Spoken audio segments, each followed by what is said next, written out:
കൂടെ അവിടെ magic lime കുടിച്ചിട്ടുണ്ടോ? എന്തിനാ അതെന്തിനാ? ആ സൂപ്പർ സാധനം നമ്മളിവിടെ ഒരു കടയിൽ കിട്ടും. പയ്യന്മാരെയും കൂടെ വിളിച്ചു നമ്മളാ. ഡേയ് മാജിക് ലൈം കുടിച്ചിട്ടുണ്ടോ നിങ്ങള്?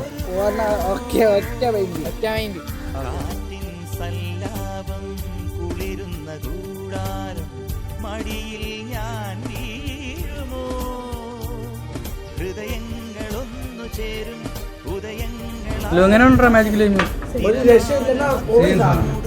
പിങ്കു അടിപൊളി. കാശി കൊള്ളാലി. എങ്ങനെ ഉണ്ടാടാ? ചെറുതാടാ എങ്ങനെ ഉണ്ട്? ഒന്നുകൂടെ കുടിക്കണം തോന്നണ? ഇപ്പുറം കൂടെ വേണോ? പറഞ്ഞു ഒന്നും കൂടെ. ചായ എങ്ങനെ ഉണ്ടാ?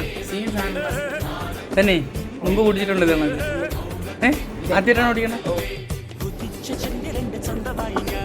Magic lime കുടിക്കാനുണ്ട്. രാഗേ പറ കടയുടെ പേര്.